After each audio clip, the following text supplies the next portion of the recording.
안녕하세요.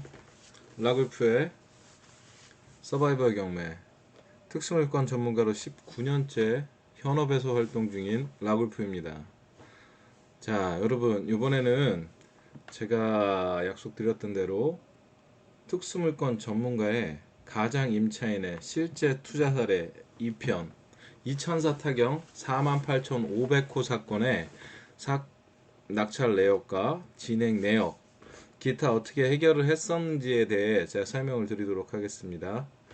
자, 먼저 보시면 왜 위장 임차인이었는지가 중요한 게 아니라 말소 기준 권리부터 보시면 등기부등 현황 2번에 보시면 2000년 9월 28일 근저당 주식회사 서울 상호신용금고에서 근저당 설정이 되어 있고 이게 말소 기준 권리가 되겠죠. 전입은 언젠가요? 대략 한 달 전쯤인 2000년 8월 30일이에요. 이 상태에서도 특이하게 확정일은 없습니다. 확정일을 받았다면 경매에 낙찰받는데 아무 지장이 없었겠죠. 왜냐하면 배당으로 먼저 다 받아갈 테니까.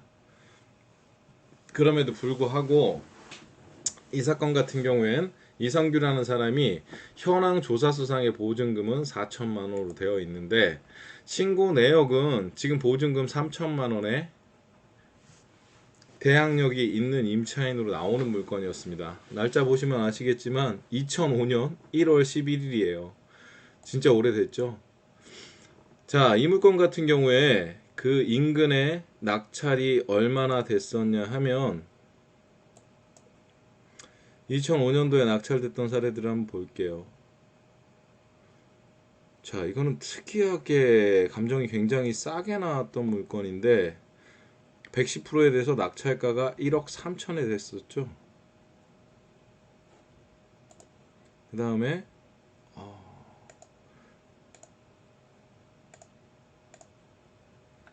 이 경우에 6월달 같은 경우에는 1억 6,500, 6월에는 1억 9,300, 다시 2006년 11월에는 1억 8,700. 자, 낙찰가가 거의 2배 이상 같은 해에 올라가는 기현상을 보이고 그 이후에 2008년에 나왔던 경우는 낙찰가가 2억 2,635만 원까지 올라갑니다. 자, 제가 특수물건이 선순위 임차인을 비롯한 모든 특수물건은 현재 낙찰되는 상황에 비해 현저히 저렴해야 된다고 말씀을 드렸습니다. 그리고 가장 많이들 착각하시는 게 난 선순위 임차인에 대해서 잘 알고 있어. 그런 분들 사실 상당히 많이 봤었어요. 지금 여러분들이 어디가에서 강의를 듣고 선순위 임차인에 대해서 나는 잘 알고 있어. 나는 충분히 그 물건을 해결할 수 있다라고 생각하시는 분들은요. 죄송한 얘기지만 잘 못 알고 계세요. 제가 이 당시에 선순위 임차인을 자신 있게 대한민국에서 저 혼자 특수물건 전문가로 선순위 가장 임차인을 전부 해결하고 있었습니다. 라고 얘기하는 이유는요. 이 당시에 비밀이 아직도 완벽하게 밝혀지지 않고 있기 때문입니다. 지금은 올드 패션이라 전부 밝혀도 될런지에 대한 고민을 굉장히 오랫동안 했었어요. 왜냐하면 제가 아주 이 시절부터도 제가 여러분은 잘 모르시겠지만 시간이 워낙 오래되고 지금은 카페에 거의 문을 닫아 있기 때문에 대한민국에서 경매를 하는 모든 사람들을 소통하던 창구가 하나 있었습니다. 그 당시에는 네이버 카페보다 다음 카페가 굉장히 활성화되어 있었고 그 당시에 경매 전문 카페는 지신이라는 카페가 굉장히 활성화가 되어 있어서 전국에서 나 한 칼 해, 나 경매 좀 해 하는 사람들은 전부 그 안에 몰려 있었다고 보시면 돼요. 지금처럼 뭐 누구누구 사무장의 무슨 뭐 누구누구 변호사의 무슨 뭐 재테크 뭐 이런 식의 카페들이 생기지도 않았었고 힘을 못 쓰던 시절이에요. 그 시절에 그 안에 모여있던 모든 사람들이 사실은 여러분이 지금 알고 있는 유명 강사라든가 유튜버라든가 이런 분들이 거기에 몸담고 계시던 분들이 굉장히 많고 출판을 할 때도 누구누구의 무슨 경매 이런 출판을 할 때도 책 표지에 지신이라는 이름을 넣지 않으면 판매 부수가 굉장히 많이 떨어지는 시절이에요. 그 안에서 어차피 고만고만하게 잘 나가던 경매꾼들이 다 모여있던 데고, 그 안에서도 사실은 특수물건을 하는 사람이 없었습니다. 그냥 미래가치를 판단해서 입찰을 한다거나, 아니면 여러분이 아시겠지만 무슨 협상의 기술, 명도의 기술, 뭐 이런 어줍지 않은 제목들을 가지고 무언가를 하고 있었어요. 이 당시에도 사실은 대부분의 물건들이 감만 가지고 이 사람들이 무모하게 입찰을 한다든가, 이 사람이 가장 임차인이라는 게 확실치 않은데 입찰을 해서 결국 명도 소송을 진행하면 됩니다. 시간이 얼마나 걸릴까요? 명도 소송 진행하면요, 여러분 그냥 1년 잡으시면 돼요. 판결문을 받아올 때까지. 시간을 끌 수 있는 방법은 나중에 제가 소송 얘기 파트에서 다시 하겠지만, 시간을 끌 수 있는 방법이 상당히 많습니다. 그럼에도 불구하고 사람들이 선순위 위장 임차인이라고 가정을 하고, 뭐 지금도 보면 별의별 사람이 다 있어요. 선순위 임차인이 가장 임차인이라는 방법을, 가장 임차인이라는 낌새를 알아채는 거, 뭐 되도 않는 이상한 소리들을 많이 하시는데, 그분들 아들이 보고 있을까봐 좀 그렇긴 한데 다 지식이 많이 떨어지시고 경험이 없으신 분들이에요. 저는 그래서 제가 선순위 위장 임차인 사건을 주로 달아서 거의 다 입찰을 하고 낙찰을 받고 처리를 하던 과정에서 누군가가 아는 척을 하면요, 얘기를 하지 않았어요. 얘기를 하지 않았고, 어떻게 해결을 하는데요? 라고 물어봤을 때 상대방이 명도 소송, 뭐 인도 명령, 인도 명령은 아니었지. 인도 명령이 아니라 뭐 내용 증명, 이런 얘기 하시는 분들은 그냥 이 사람은 아무것도 모르는 사람이구나, 무식하면 용감하다고 그냥 용감한 사람이구나라고 저는 판단을 했었습니다. 이 사건 같은 경우에도 매한가지예요. 이분들 뒤에 5명 있는 사람들 왜 들어왔을까요? 유찰이 너무 많이 되다 보니까 3천만 원을 물어줘도 시세보다는 싸게 낙찰을 받는다는 생각이 들어오셨던 거예요. 저 같은 경우에는 이 위장 임차인에 대해서 어떻게 내용을 알고 있었냐면, 이 근저당권자인 서울상호신용금고를 통해서 이 사람이 실제 진정 임차인이 아니라는 내용을 전부 알고 입찰을 했어요. 입찰을 할 당시에도 이 사람에 대해서 물어줄 금액이 없다는 확신을 가지고 있었고, 자, 제일 중요한 게, 여기서 설명을, 낙찰 받고 제가 물건 처리해서 돈 번 게 사실 중요한 게 아니에요. 그럼 뭐가 중요하냐? 왜 이 사람이 가장 임차인이라는 확신을 가지고 일 처리를 어떻게 할까? 이 당시에 가장 터부시됐던 위장 임차인의 낙찰을 되게 사람들이 꺼려하고 두려워하던 이유는요, 이런 상황이 되면 명도 소송을 걸쳐서 명도까지 아주 긴 시간이 걸리고, 그 동안에 여기서 수익을 낼 수도 없고, 더 큰 문제는 대출이었어요. 자, 선순위 가장 임차인이라도 은행에서 이 가장 임차인의 전입이 은행보다 빠른 경우에 대항력이 있다고 판단을 하기 때문에 어느 은행에서도 이 사람에 대해서 전입이 해결되지 않는 한 대출을 해주지 않았었습니다. 근데 이거 어떻게 했었냐면요, 대출 받았어요. 저는 이 당시에는 스탠다드 차타드 은행이라고, 지금은 SC인가요 그게? 하여튼 CT은행에서 받았던 것 같으네요. 이 당시에 CT은행에서 대출을 9천만 원 이상 받았습니다. 그래서 실제 현금이 들어갔던 부분이 굉장히 작았어요. 그런 물건이 아니라면 저는 입찰을 할 수 없었습니다. 왜냐하면 여러분 뭐 이미 저를 다른 카페라든가 경매에 관심이 많으신 분들이 무협지처럼 찾아다니는 고수들 중에 하나였기 때문에 저에 대해서 아시는 분들이 많이 있는 걸로 알아요. 저 같은 경우에는 굉장히 어려운 환경에서 경매를 했고 종잣돈이 없는 상태에서 경매를 했던 사람이라, 대출금이 나오지 않으면 대출을 못 받는 상황이면 보증금이 날아가기 때문에 일을 할 수가 없었습니다. 그래서 제 우선 과제는 첫째, 대출이 나와야 된다. 둘째, 명도소송까지 끌고 가지 않아야 된다. 그럼 명도소송까지 끌고 가지 않으려면 인도명령으로 해결을 해야 된다. 라는 철칙이 있었어요. 그래야 빠른 시간 내에 제가 물건을 소화해서 수익을 만들고 그 돈으로 계속 경매를 이어나갈 수 있었기 때문에 그랬습니다. 자, 그러면 이 물건이 사실 어렵지 않아요. 서울 상호신용금고라는 곳에서 이 이성규라는 사람이 자, 둘 중에 하나의 서류를 확인하고 제가 서류를 취득할 수 있으면 아무 문제가 없습니다. 첫째, 뭐가 있을까요?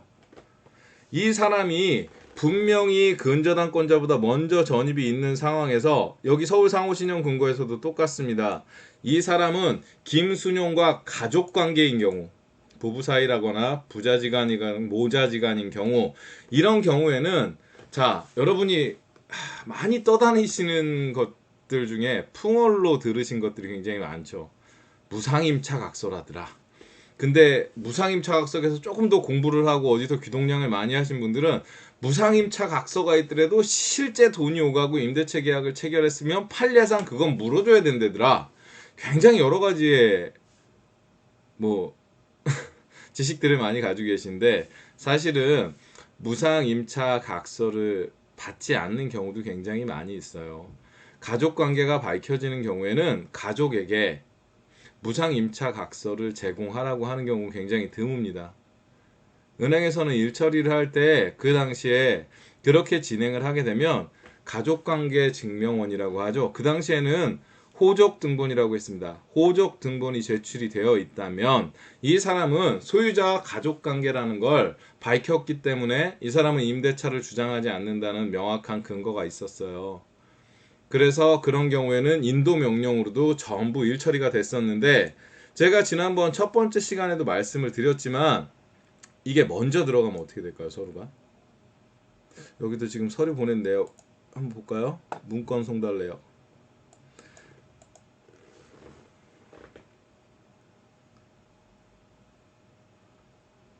채권자가 보증서 냈던 케이스도 있고 임차인이 보증서를 냈던 경우도 있고 최고가 매수인이 경락잔금을 완납 증명을 뗐다는 건 이때 잔금이 완납이 돼서 등기 촉탁을 하기 위해서는 경락대금 완납 증명서가 등기 촉탁 신청서에 첨부가 돼야 되기 때문에 이날 같은 날 발급이 이루어지고 등기 촉탁 서류가 제출이 됐다는 겁니다. 자, 여기서 가장 중요한 건요. 가장 쉬운 방법은 뭘까요? 위장임차인을 해치우는데 가장 쉬운 방법은요. 채권은행이 도와주면 돼요. 채권은행에서 가지고 있는 제가 아까 말씀드렸던 두 가지 서류 중에 하나를 취득을 할 수 있다면 가장 쉬운 케이스예요. 그걸 어떻게 사용하느냐에 따라 일의 성패가 판가름이 되는 경우가 굉장히 많습니다. 자, 매각허가 결정이 떨어지고 매각허가 취소 신청 기일이 지나면요. 이 채권은행에서 제가 잔금을 붓기 전에라도 자, 이 사람은 현황 여러분이 조사한 상태에서는 선순위 임차인으로 물어줘야 될 보증금이 있는 걸로 보이지만 사실은 이 사람은 가족관계가 있다거나 무상임차각서로 인해서 권리를 주장할 수 없습니다라고 법원에 서류 제출을 해주면 돼요. 그러고 나서 소유자가 인도명령 신청을 하면 인도명령 당연히 인용됩니다. 무슨 얘기인지 어려우신가요? 되게 어려운 얘기는 아니고 쉬운 얘기를 지금 말씀드리는데 사실 어려울 수도 있는데 왜냐하면 용어가 되게 여러분 귀에 익숙하지 않아서 그래요. 이걸 어디까지 제가 자세히 풀어서 어느 눈높이에 맞춰 설명을 해드려야 될지 모르겠으나 지금 설명해 드린 대로 일처리를 진행하면 아무 문제 없이 인도명령까지 떨어지고 제가 여기서 취득한 호적등본이라든가 사실 이거 가지고 나오면요 사실 채권은행에서도 사실은 개인정보 유출이기 때문에 문제가 될 소지가 있었고요.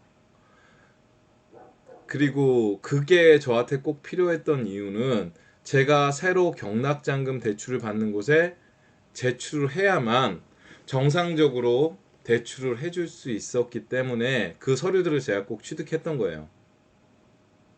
뭐 여기서 궁금하신 분들이 계시겠죠. 그러면 도대체 서울상호신용금고라든가 아니면 국민은행이라든가 신한, 우리, 기업, 새마을금고, 농협, 단위축협 이런 데 전부 다 채권은행이 다른데 이걸 어떻게 일일이 다 네가 뚫고 인맥이 있었느냐? 그 얘기는 좀 길어지는 관계로 제가 나중에 따로 한 파트에서 제가 다시 동영상을 찍고 강의 자료를 올려드리도록 하겠습니다. 그렇게 해서 이런 경우에는 아무 문제 없이 시티은행에서 이 당시에 9천만 원 이상 대출을 해줬어요. 거의 전액 대출을 했었고 처음에 돈이 남았었어요. 지금 가격이 더 오를 거라고 이 당시에 판단을 했었기 때문에 여기는 2천에 그 당시에 70만 원 정도에 아마 최초에 임대를 놨던 걸로 기억을 해요. 시간이 지나서 처리를 했고요. 여기 지금 명의자, 낙찰받았던 명의자가 무주택자여가지고 이 사람 저걸로 비과세로 나중에 처리를 해서 양도세는 뭐 처리가 그렇게 됐습니다. 워낙 오래됐으니까 혹여 뭐 세무사에서 전화가 오거나 그러지는 않을 거예요. 지금 상태에서는 여러분 보시다시피 그런 상태에서 가장임차인을 처리하는 게 진짜 어떻게 해야 되는 건지, 진짜 특수물건을 다루고 해결을 하던 사람들은 어떻게 했던 건지에 대해 실제 여러분들이 아무것도 모르고 계시고 자꾸 이상한 유튜브나 이상한 사건 번호도 없는 그런 강의들을 들으시고 이상한 상상에 빠져 계시는 게 너무 답답해서 제가 영상을 한 20개쯤 실제 사례도 올리겠습니다 라고 지금 말씀을 드리고 영상을 올리고 있는데 여러분 진짜 이 당시에 이런 일을 전문으로 처리하던 저로서는 그런 강의 들으시고 믿으시고 막 동영상 보고 희망에 부풀어 계시는 분들 안타깝습니다. 사실 그렇게 해서 돈을 벌 수 없어요. 제가 이게 올드 패션이 아니고 지금도 굉장히 이걸로 활발하게 돈을 벌고 있다면 지금도 자료를 공개하지 않았을 거예요. 무슨 얘기인지 이해들 하시겠어요? 여러분이 떼돈을 벌 수 있다고 생각하시는 선순위 임차인, 가장 임차인, 위장 임차인 이런 자극적인 제목들은요. 지금 제 기준에서의 특수물건이 아니에요. 이걸로 막 돈을 벌고 말도 안 되는 가장 임차인 잡았다고 시절 낙찰가가 100% 넘어가는 말도 안 되는 그런 거는 진정한 특수물건이 아닙니다. 예전에 제가 이렇게 활동을 할 때 제가 데리고 있던 사람들이 한둘 정도 나가서 공명심에 이름을 얻겠다고 막 강의를 하고 막 저의 밑에서 얻어 배운 걸 가지고 막 이 썰을 풀고 어디 가서 강의를 하고 하는 바람에 일부 풀려 있어요. 어떤 사람들은 지금 여러분이 아시면 대한민국에서 거의 제일 큰 뭐 카페나 유튜브를 하고 있는 그런 사람들이 그 밑에 제 밑에 있던 사람들 따라다니면서 거기서 얻어 배운 어깨너머로 얻어 배우고 주워들은 기동량으로 특수물건 책을 내고 그 책을 제 밑에 있던 아이가 하나 가져와서 이분이 이런 책을 냈대요 하고 제가 책을 열어보는 순간에 미친놈 이렇게 얘기하면 안 되는데 그렇게 얘기를 했던 기억이 있는데 그게 베스트셀러가 될 줄 저는 꿈에도 몰랐습니다. 그렇게 말도 안 되는 거에 속을 거라는 생각을 저는 전혀 안 했어요. 근데 뭐 지금도 뭐 얘기하자면 끝이 없겠지만 그분들 제가 텐인텐이라는 회원수 100만 명이 넘는 카페에도 공개 저격을 몇 번 했었는데 글 다 내렸어요. 저 때문에. 제가 그 글을 올렸다가 여러분들 선동하고 뭐 저거 하는 글을 올렸던 걸 제가 저격을 하고 그 글이 순식간에 사라졌던 것들도 제가 자료를 다 가지고 있어요. 언젠가 시간이 나면 제가 그것도 따로 한번 자료를 만들어서 올려드릴게요.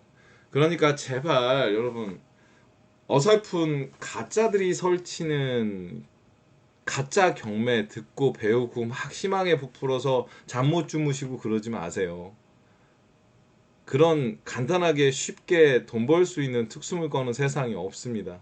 제가 제일 당황스러운 게, 뭐 공부하지 않아도 뭐 경매에서 떼돈 벌 수 있다. 뭐 이렇게 광고하시는 분들. 제 기준에서 볼 때는 그냥 정신병자 아니면 사기꾼. 그 둘 중에 하나밖에 안 돼요. 그런 세상 없습니다. 왜 그런지 제가 점점점 공부 안 하고 경매 신의 반열에 오르신 분들에 대한 저격을 하기 시작하면 알게 되실 거예요. 제가 지금 여러분한테 너무 가르쳐 주고 싶은 게 많고 가르쳐 줘야 될 것들이 많아서 사실 그런 막 이슈화되고 어그로를 끄는 그런 제목으로 선정적인 유튜브를 하지 않아요. 강의를 하지 않기 때문에 좀 기다려 보시면 그분들에 대한 실제 자료, 그리고 이분들이 왜 저한테 공개적으로 저격을 당하고 글을 내리고 숨게 되는지 그런 부분에 대해서 따로 한번 설명을 해드리겠습니다. 자, 이번에는 자, 가장 임차인의 실전 사례, 실제 사례 두 번째 수업이었습니다. 저희 아들이 오늘도 잔소리를 좀 해서 아빠 유튜브는 꼭 아빠가 뭐 여기 얘기를 해줘야 되는 게 있어요. 그래서 뭔데? 라고 얘기를 했더니 웃으면서 그러더라고요. 아빠, 구독과 알림 설정, 좋아요는 사랑입니다. 라고 꼭 얘기를 하래요.